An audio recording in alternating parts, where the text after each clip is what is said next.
What's going on, ladies and gentlemen? Welcome back to the Open Table Sports Podcast. I'm Matt. I'm with Dom right now. We're at the Open Table Sports Studio yet again on the campus of the University of Bridgeport. Before we get into the kickoff talk, we'd just like to thank the University of Bridgeport for allowing us to have our very own studio here at the University of Bridgeport. We are located in the Wallstrom Library on the 5th floor. So we're grateful for that. So we're going to get into the kickoff talk today. We have a lot going on. We got tons of MLB. We got some NFL, a lot of playoff stuff we want to talk about. Final Four. We have WrestleMania coming up this weekend. Just a lot of stuff going on. We're adding a new segment today. We don't have any halftime viewer mail because no one sent anything in. So there's that.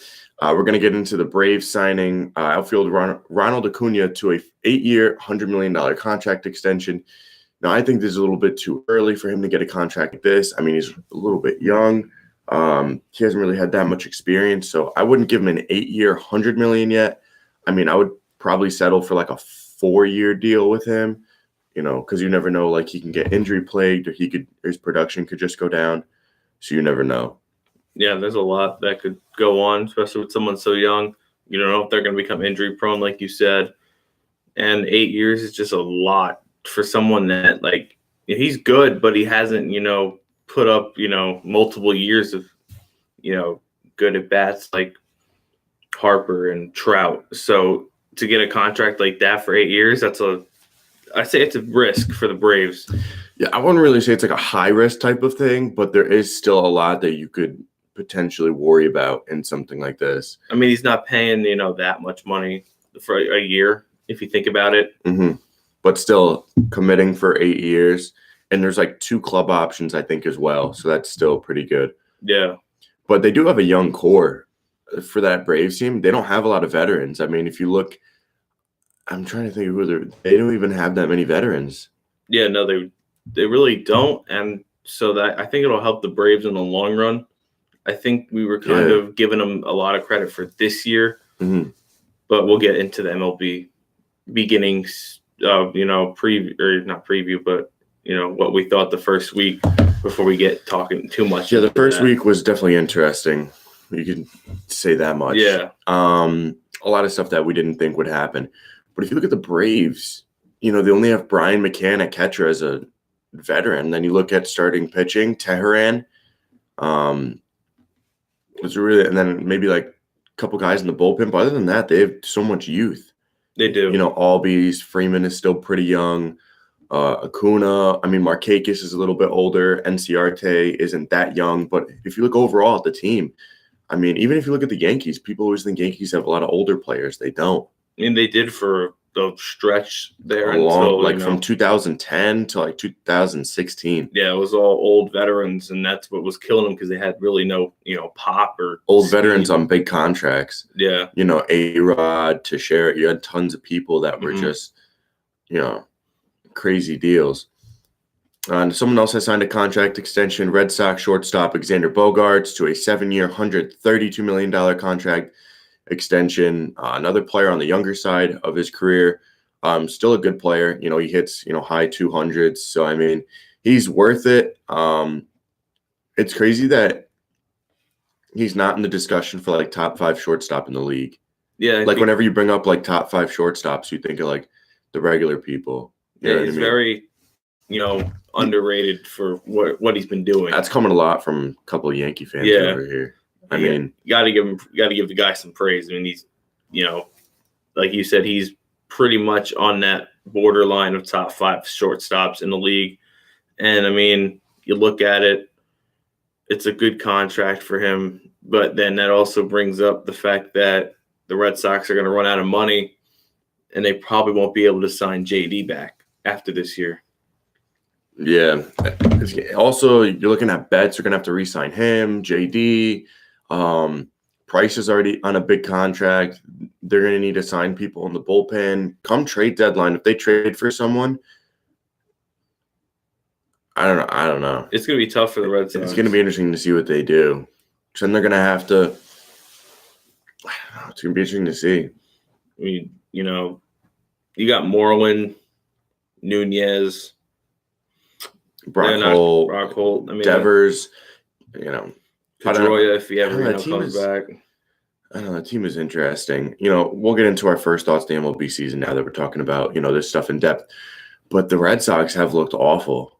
They've not even close. I mean, 2 ninth-inning rallies, and that's their 2 wins. Yeah, they got lucky in their first win because they came back late and they had a 3-run home run pinch hit by Mitch Moreland. Mm-hmm. That ball goes a little bit more foul and they lose that game. Yeah, and then they got another win the other night, where they came back in the top of the ninth. So yeah, when you're talking about definitive wins, they have no definitive wins. They could be 0-8 right now. They could easily be 0-8 if 2 balls went foul. Yeah, that's it. If a couple of them hooked, that's it for them. Mm-hmm. And they're going 0-8, and that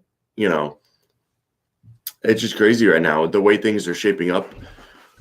So far in the if the playoffs ended today, you have the Rays, Twins, and Mariners leading the AL, and no one picked those 3 to win the division at all. Yeah, and then you look at the NL East, it's kind of how people did shape it up to be, which is funny because the NL East is kind of how people think it's going to go. Mm-hmm. Phillies, Brewers, and Dodgers. So everyone thinks that's already going to be the division winners. When you look at the AL, it's weird. You got Yankees who are struggling. It's injuries. Injuries, that's their excuse. Red Sox have no excuse. They're just playing like shit. Mm-hmm. Yankees are 3-4. Orioles are 4-3. I'll tell you, but the young teams are the most unpredictable. Yeah, because no one gave anything for the Orioles. Young teams, you don't even know what they could do because a young team could be either really good or really bad because you haven't seen them at their full potential yet, and you never know when a young player is going to pop off. Yeah, no, they're very unpredictable, and I mean, sometimes you just get that talent that just wasn't there, and they just come out of nowhere and shock the world. Yeah, because you never know when someone's really going to hit their prime. Because you can have a veteran team, you know kind of what they're going to do because they have experience. Say you have a bunch of players that hit 250 in the past 8 years. Well, you're not going to get that much change from them. Yeah. If you get a young player who's played 1, 2, 3 years, they can easily hit that upswing at any time. Yeah, I mean, you look at Aaron Judge, he came into the league and his first year, he killed it. He won Rookie of the Year. He played really well. I don't know. And then you look at the AL Central. You have Twins at 4-1, which we even said they were a sleeper team this year to probably win the division. Tigers at 5-3. Indians at 3-3. White Sox 2-3. Royals 2-4. We knew that. Mm-hmm. Then you got the Astros who are 2-5. I mean, we had them as the second best team. Yeah, we had them as the second best team. We had the Red Sox as the 4th or 5th best team. Yeah. When we had the Yankees as the best, they're 3. Yeah, but we want to reiterate, this is just the beginning of the season. This isn't, the final standings, anything like that. People go crazy. Yeah. You start off 3-4, who cares? You could still end up winning 100 games. I saw the Yankees started 9-9 last year and won 100 games. So there's a lot. That's why baseball is how baseball is. I mean, you could have a slow start and you have the whole season to come back. The only sport I could see going 3-4 is football. You go 3-4 and you're gonna need a lot to come back from that because even if you take 2 or 3 more losses, you're gonna be in the bottom house. Football is the only sport. If you lose your first 3 games, you're in deep shit because you're gonna have to literally win 3 more or 4 more in a row just to get back on pace. Yeah, and you got hockey 82, basketball 82.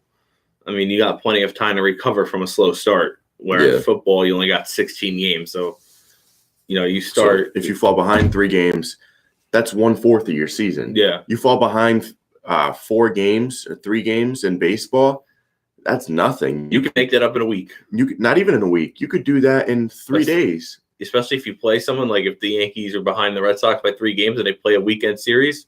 They can make that all up right there that weekend. Yeah. Because even if you're 8 games behind, that could take easily a week. Say you could easily have 8 games in a week. You have a doubleheader this day, whatever it may be. You can easily have 8 games in a week. And I think the easiest sport to have a winning streak is baseball. Yeah. Because the momentum's going to carry with you every day. But also the reason why I say that is – say you have a 4-game series against the Marlins, and then next you have a 3-game series against the Padres. That's 7 easy games right in a row. So that's why I think it's the easiest, because it's not like you're playing one team each night. No, you could play a shitty team 4 times in a row and easily win all 4 of those. So that's why I think that's the easiest to have a win streak. It's just crazy because no one would have thought it'd shape up this way, but it is the beginning of the season, like we said. Our predictions are still the same. I'm sure 8 games in, we're not changing. We're not changing anything in the first. I could see maybe 50 games in. That's a little bit, or maybe 25, 50. But I think once you start getting into like 20, 25 games and you're still shit. Yeah, and then you're in some problems that you need to fix real quick, or you better pick your feet up because you're going to get stuck in the shit, people. Because once you fall double digits behind, then that's when it starts getting that's when it snowballs. Yeah. So the Dallas Mavericks, we're going to get an NBA right now, if you didn't know why I said Dallas Mavericks. Dallas Mavericks forward Kristaps Porzingis is being investigated for an alleged rape that a woman told police took place last year. Happened in New York in his penthouse suite, or I don't know, some crazy suite apartment he has in some high-rise building. And I don't know why she's coming to the police now. I feel like that's with every kind of rape case. All these like people coming out later, not right at the time.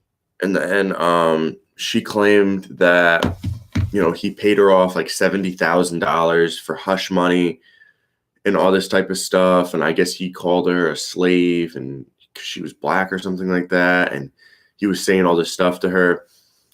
I don't know. And the crazy thing is that both teams knew about it at the deadline. Yeah. So, I mean, the Knicks have nothing, against them now. I mean, they said, the Mavericks knew. Yeah. So now looking back at it, it's actually kind of a good thing because even though, say he didn't do it, it's still a cloud over his head. Yeah. You know what I mean? Like no matter what, like even as a regular person, if this happened to you, it's still going to affect your life going forward. Yeah, because it's just a different outlook. And it's just 10 times worse as being like a professional athlete. Especially like the, people, that were fans of Porzingis, that could turn them right away and, just change their whole outlook on who he is. Yeah. I don't know, it's just crazy that like one thing like this, even if he didn't do it, it still affects his career. Yeah. We'll see how he does next year when he plays. Yeah, when he actually does come back, because everyone knows, he tore his ACL, he's still out. It's going to be interesting to see what he's like when he comes back. I think they're going to ease him in. I think him and Doncic are going to be a great duo. Hopefully they can grab a couple more players to put with them. I think Dwight Powell is a really good center. I think he's very underrated. Yeah, he definitely is. I mean, you look at it, he's going to help the team. He could turn into a top 5 center. Dwight Powell, I don't know. I think he has the potential. I'm not saying he will. I think right now he's like I wouldn't say top 5 because you do have a lot of people who could be. I mean, you got like Marc Gasol, Embiid, Al Horford, Miles Turner, Andre Drummond, Vucevic, and Mo Bamba.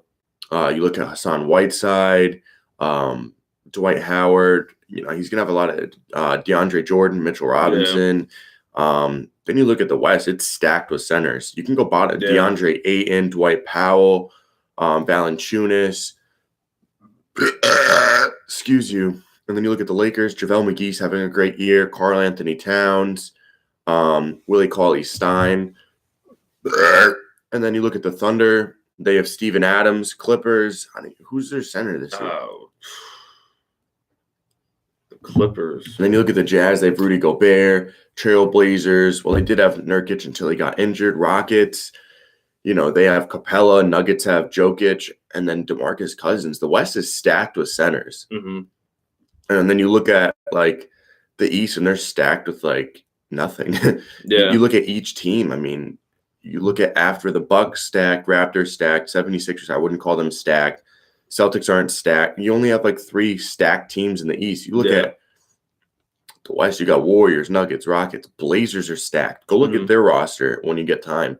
Blazers have a crazy roster that's very underrated. Yeah. So it's just crazy. As we're talking about this, we're going to get into the NBA regular season standings going into the playoffs. You got Bucks in first, Raptors in second, 76ers, Celtics, Pacers, Pistons, Nets, Magic. I think the Heat are going to get left out. Yeah, I mean, they're a half game behind Orlando. And they've lost two in a row. Brooklyn's kind of went on a slide, too. They were comfortably in about a week or two ago, and now they're half a game in. Yeah, they went 3-7 in their last 10 games. I wouldn't say the Nets are a lock because, Charlotte, they'll probably be eliminated after their next game because they literally need to win out, and they need two teams in front of them to lose out. Yeah, they're technically in it, but they're really out of it. 2.5 games, that's basically 3 games, and I don't see them making that up in 3 games. Well, they got to play 4, but yeah, it'll be interesting to see. Bucks versus Magic, that's a stupid matchup.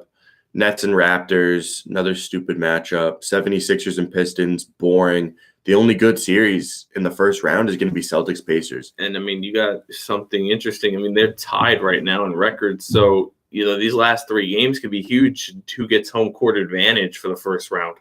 Yeah, it's going to be interesting to see. And then we'll head over to the West right now. You got Warriors, Nuggets, Rockets, Trailblazers, Jazz, Clippers, Thunder, Spurs. All of them have clinched playoffs. It's insane how close the West is. 9.5 games separating the 1 and 8 seed, and while in the East it's 20. Yeah, that's insane. So it's totally different. And then you look at no one outside the 8 is still in contention, so everyone is out. I would say the major storyline from the West this year is obviously the Lakers. A bunch of people said they were going to make the playoffs. I didn't think they were going to make it. Mm-hmm. But what do you know? That's it. Before the season is definitely hard to depict, but it's crazy because I told everyone, I'm like, they're not going to make the playoffs. I'm like, LeBron has no help over there. And then you look at Timberwolves are above them. Kings, who thought the Kings were going to be this good? They're sitting at 39-40. I'm hoping they can at least break 500 this season. That'd be cool for them to do that. Oh, yeah. But, everyone knew the Warriors, they were going to get that top seed. But the Nuggets only 2 games behind them, 3.5 games back of the Rockets. Warriors aren't even going to win 60 games this year. Yeah, no, that's how competitive the West has been. But looking at the other night when Denver played Golden State, I don't know if Denver could even with them. I've said before, I think the Nuggets and the Thunder are the 2 best teams that have the best shot to beat the Warriors in the West because they play the best defense. The thing is, there was Golden State put like 130 on them the other night. Yeah. So I don't know. I think the Warriors are hitting their stride now, and I don't think the Rockets have enough. If they play at their full potential and they play defense, I think they could have a shot. The Jazz could be sleepers. You never know with the Jazz. I like the Jazz. I like the Blazers. The Western Conference can be a gauntlet. Let's put DeMarcus Cousins on. Let's put DeMarcus Cousins on the Bucks, and let's put Klay Thompson on the 76ers. Yeah. I think it'd be so much more fun. It would. The NBA would be so much more fun because, I don't know, just so boring. The Warriors are going to come out of the West and, you look, I don't know, I can't even pick a team. Bucks, Raptors, and Sixers. Because, the Bucks are kind of, do they have the experience to handle this? I like their team. I like their depth. I think they just have a lot of injuries right now. Brogdon, Mirotic, Ilyasova. They have a lot of injuries that, DiVincenzo's injured as well. Pau Gasol's injured. They just have so many injuries. If they were at full health, I would easily pick the Bucks. Yeah. But then you look at the Raptors. Do the Raptors have what it takes to finally take it all the way to the finals this year? I think it'd be kind of boring to see the Raptors. I don't think Kyle Lowry, I think he's very inconsistent. He's not having a good year. Kawhi Leonard, he's been resting so much. Marc Gasol, he's injured. He's had his injuries since he's got to the Raptors, and he's averaging like 9 points, 7 rebounds, and like 3 assists per game. Yeah, so nothing stellar. So that's why I'm not a big fan of the Raptors. I like the Sixers. 76ers. I love their starting five. I don't like their bench. Yeah. So, I mean, I would like to see any one of those teams in the finals would be pretty interesting, I guess you could say. But I want the Eastern Conference Finals, I don't know. It's going to be interesting to see.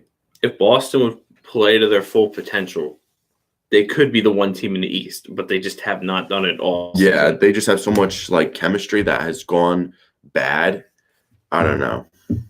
You look at teams, the Bucks, they got more chemistry than a science fair. They play really well together. And I don't know. You look at the Raptors, they're kind of a thrown together team. You got Marc Gasol, Kawhi Leonard, Kyle Lowry. I don't know. It's just like a thrown together team. The 76ers, they've been playing together for a while. They have good chemistry. Celtics don't. Pacers, that's probably, a team that plays the best. They probably have the best chemistry of any team in the NBA.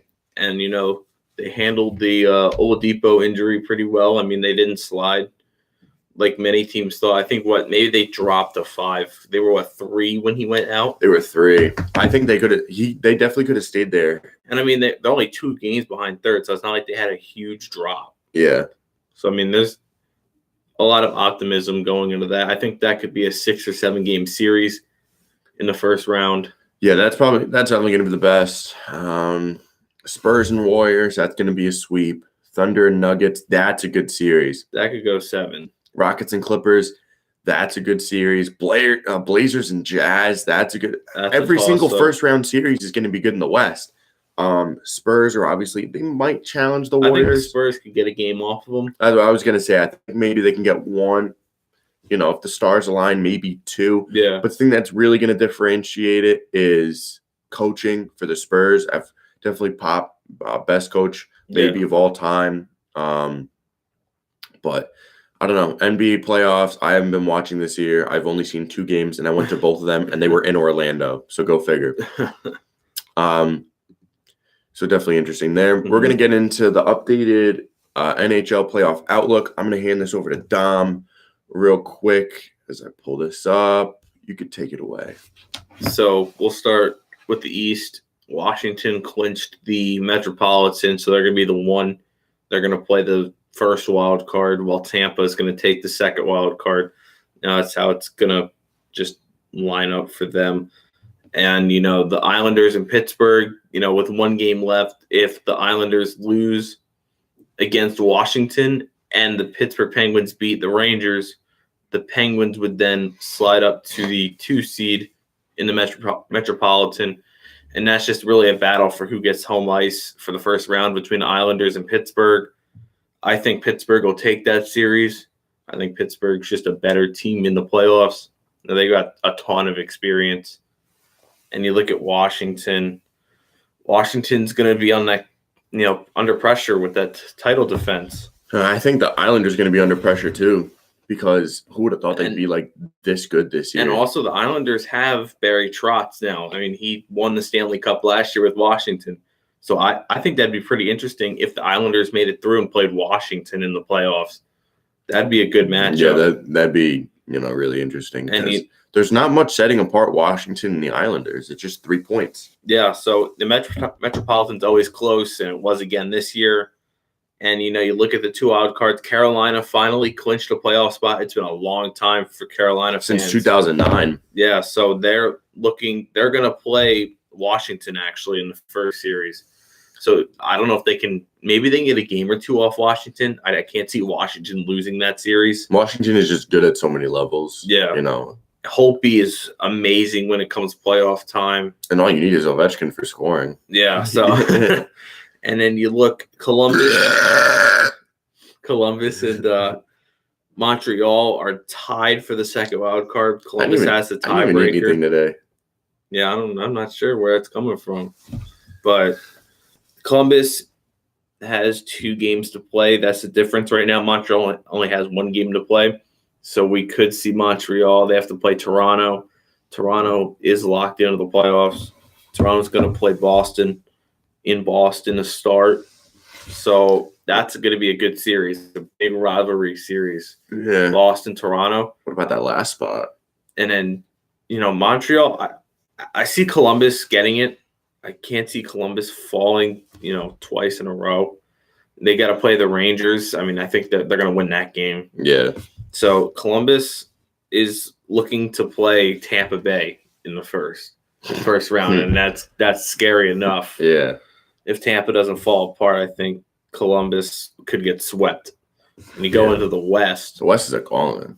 The West is something else. Look at the top in the Central. Nashville 98, Winnipeg was 97, St. Louis at 97, and Dallas 91, Colorado 90. Yeah, all the playoff teams are set in the West. It's literally like the West for the NBA. The 1 and the 5, only 8 points separate them. 8 points from the 1 and the 5. Mm-hmm. So you're gonna have Calgary. They're the 1 in the West. They're gonna play. Who are they gonna play? And then you look at the Pacific, the 1 and the 5, 27 points separates them. Yeah, no, that's a whole 12 games separating the whole conference, or not the conference, the division. And you look at it, Calgary's gonna play Colorado most likely because Dallas is 1 point ahead of them, and they have 2 games to play as compared to Colorado, who has 1 game to play. So Colorado versus Calgary, I think Calgary could take that in 5. You got Nashville. They'll take on Dallas most likely. I think Nashville will take that in 4. And you got Winnipeg and St. Louis. They both have a game to play. They're tied 97 points. So we'll see who gets home ice advantage. That's going to be a good series. I think Winnipeg will take that in maybe 6. But hockey series love going 7. Just no matter the series, there's always so many, go 7. Yeah, there's always so many 7 spots. And I think hockey is probably the most unpredictable playoff wise in sports. Yeah. Because NBA is probably the most predictable. Then you got MLB. Now MLB and NFL, I'd say they're tied. They're both unpredictable. I would say MLB is more unpredictable than NFL. Yeah. I would stamp that one. Mm-hmm. But the NHL playoffs is going to be good.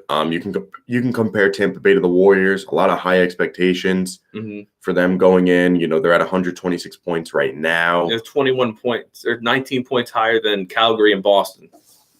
So that means something. And if they don't go to the final and win the final, it's going to be a disappointment for Tampa Bay. And the last series I'll bring up, we got San Jose and Vegas. So it's going to take San Jose is going to have the home ice advantage. It's a good series. Vegas is trying to, replicate what they did last year. It's going to be tougher. They're not going to have that home ice advantage. I think San Jose, I don't know if they're ready to get back on top. I think that's a series that could go 7. Fleury is an absolute monster in the playoffs. Yeah. So he could be the difference, just having Fleury on that team. Yeah. That's it. I did not even eat anything this morning, and I'm burping all over the place. So I guess we're going to get to the Final 4. Right now we have Auburn versus Virginia, Texas Tech versus Michigan State. I think it's going to be Virginia and Texas Tech. Virginia, I've got over Auburn, and I think Michigan State could take it, but Texas Tech does have an amazing defense. That's the thing. Yeah, Texas Tech, their defense, I think, because Michigan State, they don't look that strong. They only beat Duke by 1. The past couple years in the tournament, they've gotten beat by a 15 seed, I think twice. Mm-hmm. They haven't looked strong in years past, and they kind of got lucky falling in to where they are now. And Texas Tech has shut down the team like Michigan, held them to 1 of 19 from 3. Texas Tech is looking for a low-scoring game because that's what they're really coming out for. That's all they can do. We'll get that with Virginia. Texas Tech versus Virginia is going to be a very boring game because they have 2 really good defenses. Mm-hmm. Look at Michigan State. Yeah, they beat LSU by 17, but LSU wasn't that great coming in. They weren't a highly touted. They were probably the worst 3 coming in, I would say. And then you look, they beat Minnesota by 20. Yeah. Minnesota, who gives a shit? Mm-hmm. Then they beat Bradley by only 9. Or no, 11. They beat them by 11. Not too. So they beat a 15 seed by 11, a 10 seed by 20. They beat an LSU team by 17, and then Duke by 1. So, Texas Tech might have they're going to have the answers to the Michigan State offense. That's the problem. They're going to have answers to the big boys down low. Yeah. Culver, he's going to be scoring on the Michigan defense. He'll probably have like 30 points. Owens is going to be killing it down low as well. Mm-hmm. I think Texas Tech takes that, and I think Virginia beats Auburn easily. Even though Auburn has beat a 1, 2, and 4 seed coming in, I think it's insane what they've done. Auburn, getting to where they are today, but I think Virginia is just their defense is too good. Yeah. And I think Virginia versus Texas Tech is the game. It's going to be a boring game, but that's my prediction. Virginia coming off of last year losing to a 16 seed round 1. I think they just have that much more to play for. I think they're not going to let anything stop them until the final. Yeah. I mean, who would have thought you'd have Auburn, Virginia, Texas Tech, and Michigan State as your final? It's really boring this year. I didn't have any of those teams in my Final Four. I didn't even fill out a bracket because I didn't want to jinx Gonzaga, but look what happened. Yeah. But I don't know. You look at this, and it's just what? Yeah. What the? What the hell? What happened? Yeah, what happened? Auburn, boring. Virginia, yeah, they're a 1 seed, but they're not like Duke or Gonzaga, but they're just Virginia. And then you look at Texas Tech and then Michigan State, who's had the worst history in tournaments. Yeah. It's just boring to me. The entire tournament was boring. Yeah, it was insane. There were some good late buzzer beater games, and that's all you can hope for now in the Final Four is that these games don't turn into blowouts. Yeah. Like, I think Virginia and Auburn, I think that's going to be a blowout. I think Texas Tech and Michigan is going to be probably one of the best games of the tournament. Yeah. Watch what's going to happen. Michigan State's going to blow them out, and Auburn's going to win by 2. Yeah. Always happens to me. I predict this game to be close, and this team's going to win, and then this game's going to be a blowout, and then they just switch. Yep. It always happens to me. So I'm probably sure that's going to happen. Yeah. So next we're going to talk about WrestleMania 35. WrestleMania 35 is going to happen on Sunday at MetLife Stadium. You have the kickoff show starting at 5 p.m. Eastern Time. The main card kicking off at 7 p.m. Eastern Time. The show is slated to be 8 hours long, the longest wrestling event in history for one day. So when you look at it top to bottom, I think it's not a good card, and I usually go to WrestleMania every year, but nope. I'm done with WWE after this. The Women's Battle Royal, this is on the kickoff show. Then you have the Andre the Giant Memorial Battle Royal. My prediction for the Women's Battle Royal, Lacey Evans. My prediction for the Andre the Giant Memorial Battle Royal is Braun Strowman.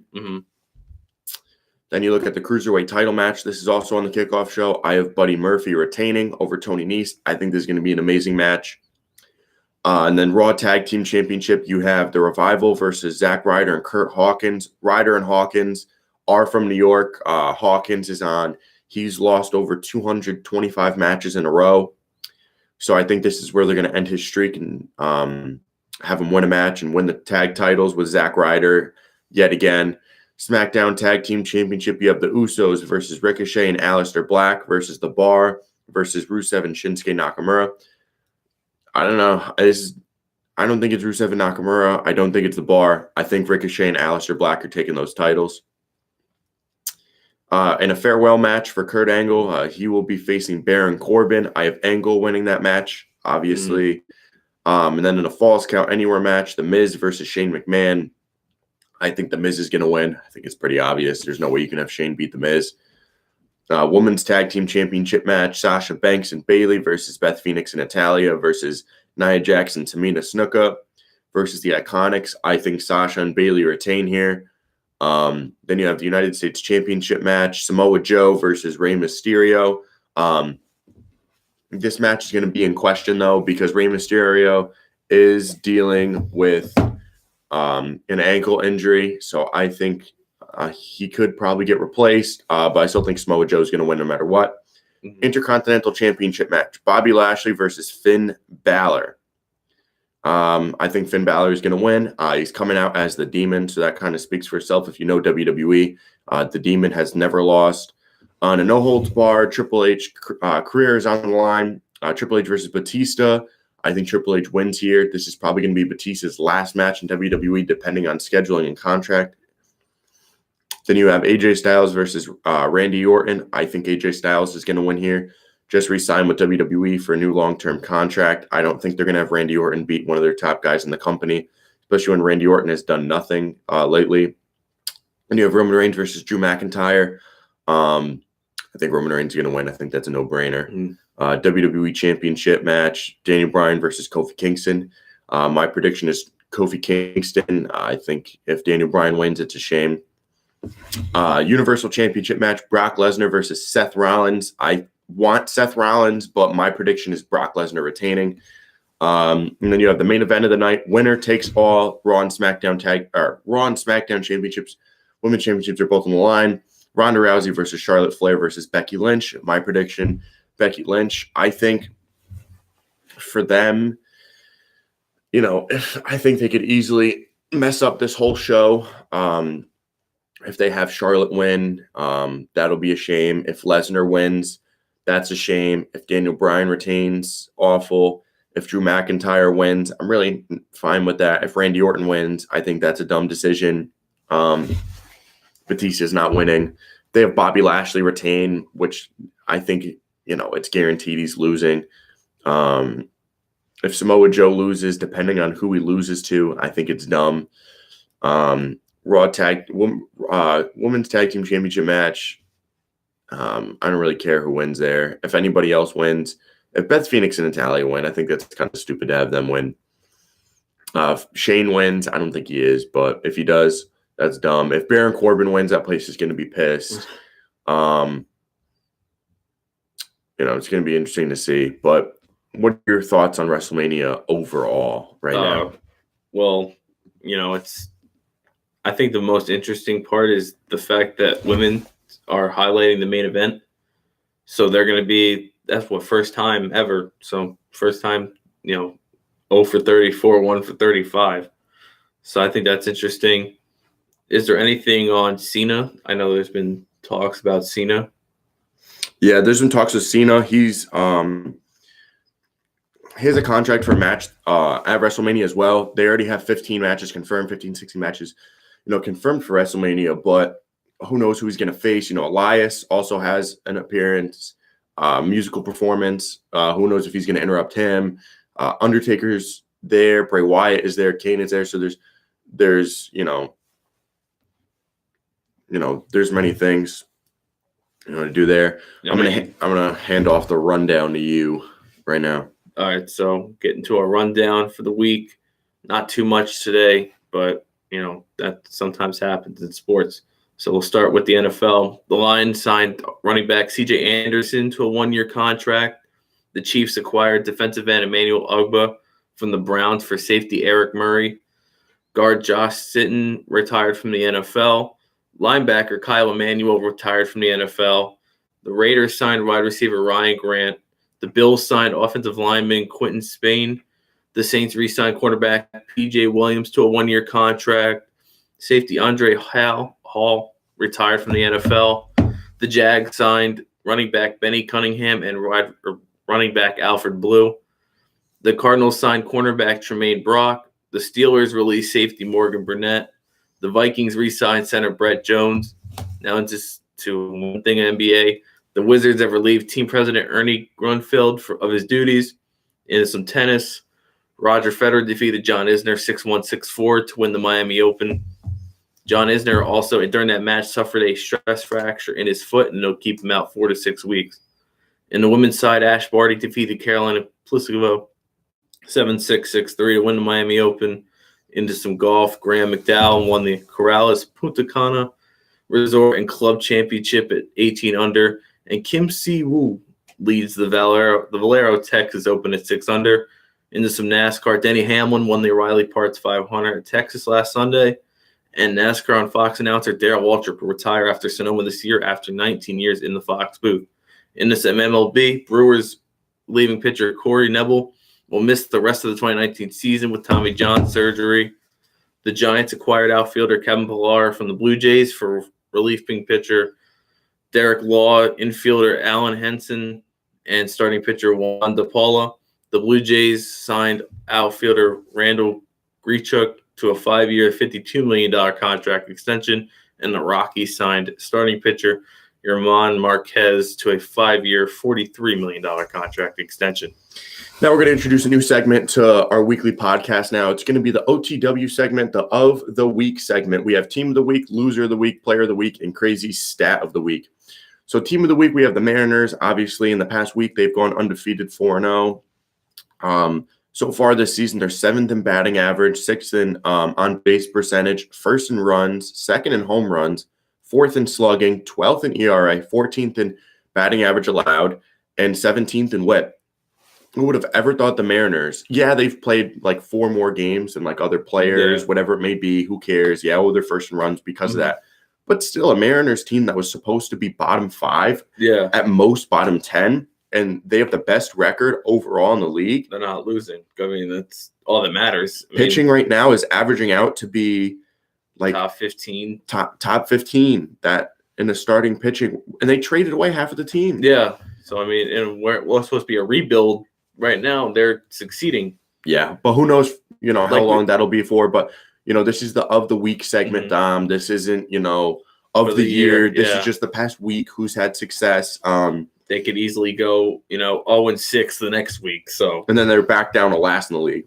Yeah. And then you look at Loser of the Week. We have the Boston Red Sox. In the past week, they have gone 1-5 with a 166 win percentage, a -12 differential just in the past week.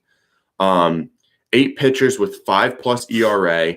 They have 4 pitchers with above 8 ERA. That's insane. They have only 4 batters hitting above 250. And what's supposed to be like a top lineup in the league. Yeah, and they only have 2 batters above 280. Yeah, and usually for the beginning of the season, you're either hitting 150 or 400. Yeah. You really don't have that in between. But when you have all these batters hitting only 4 above 250. Yeah, no, it's not good whatsoever for a team that's supposed to have. And only 2 above 280. Yeah. Even if you look at the Brewers, you have Yelich, who's over 280. Kane's above 280. You have tons of players in the Brewers that are above even just 250. I don't know. It's going to be interesting to see what happens. I mean, can't say I didn't call it. I knew they were going to take a step back. I know it's the first couple games. Hey, but still. The Player of the Week, we have Christian Yelich. He hit .315 in the past week. 4 RBIs, 4 runs scored, 2 home runs, 3 doubles, and 5 walks. Yeah. He had the game-winning run in 2 games. So, I mean, he's been, killing it with the Brewers in the past week. But he had the first, 3 or 4 games he hit a home run? Yeah, in the first 4 games, he had a home run. So, I mean, he's definitely, they should just definitely proving why he's, a top outfielder in the league. I mean, proving that MVP was not a fluke. We'll start. Yeah. Yeah, it's gonna be interesting to see what happens, with him. Because good thing he signed that low contract with the Marlins. Because if he didn't, he'd be a free agent this season, and he would honestly probably be getting as much as like Harper. Yeah, because higher average, about the same amount of home runs, great defense. Honestly, he's a better player than Harper right now. He's a better player than Harper and Machado. Yeah, I mean, he's a top 5 player overall in the league right now. I feel like people just are sleeping on him. I feel like they're not giving him more credit than what he's, due. Yeah. That's what I feel like. You could do our crazy stat of the week. And our crazy stat of the week, Jimmy Johnson, 7-time champion in the Cup Series. He tied Jeff Gordon's career-long winless streak of 66 races after he didn't win Texas. And now he hasn't won since Dover in 2017. Almost 2 full years since Jimmy Johnson, a 7-time champion. That's tied for all-time most championships in NASCAR. Yeah. Has not won. Yeah. So it's going to be a crazy weekend. I got NXT TakeOver tonight. And then tomorrow I have WrestleMania Access, G1 Supercard of Honor. It's going to be a crazy weekend. WrestleMania on Sunday, Raw on Monday, SmackDown on Tuesday. We will be back next week with the Open Table Sports podcast. We will be running down the NHL playoffs and the NBA playoffs, as both of those seasons will be coming to an end. We talk a little bit more about MLB. Who knows if the Yankees are still going to be ass? Who knows if the Red Sox will be? Yeah. Who knows what's going to happen? I mean, MLB right now is very unpredictable. I know you were on the Open Table Sports, not Open Table Sports, the Mario Chaos and the Kid podcast on Tuesday. How'd you like coming on that with me, Big Daddy, Paul Perez, and Mario Mancini? It was a blast. Hopefully I get to come back again, even just to spectate. I had my because you were supposed to spectate, and then Mancini, was sick and couldn't show up, and I don't know. You just ended up coming on, just kind of had a couple words, whatever it may be. It was a good time. I mean, we'll be back. I'm not going to be there Tuesday for the podcast. We might be recording next Thursday, but who knows with us at the Mario Chaos and the Kid podcast. Next Saturday, Judgment Free for PAPW at the East Haven Hockey Rink in East Haven, Connecticut. The Judgment Free event. Come show up to that. I think the bell time is either 7 or 8 p.m. I think for the big shows, it's 7 p.m. So come show up. It's going to be a great event. You got Mick Drake versus Marcel Williams, a gauntlet match for the United States title. Zachariah Gibbs, the new Intercontinental Champion. It's going to be a great night. There's going to be tons of people. I know I'll be there, if, what time I'm working or whatever. But, we'll be back. Hopefully we get to do some daily recaps. I've been really busy, the past couple of weeks. So we'll be trying to get those up this week. But that's it for the Open Table Sports podcast today. I just want to stress, make sure you send in those halftime viewer mail. If you see our tweets, if you see anything like that, make sure you send those in because we love the halftime viewer mail. If we did the halftime viewer mail, we would be running over an hour today. So thank you, everyone. Make sure you are listening to Open Table Sports podcast and following us on everything. Thank you.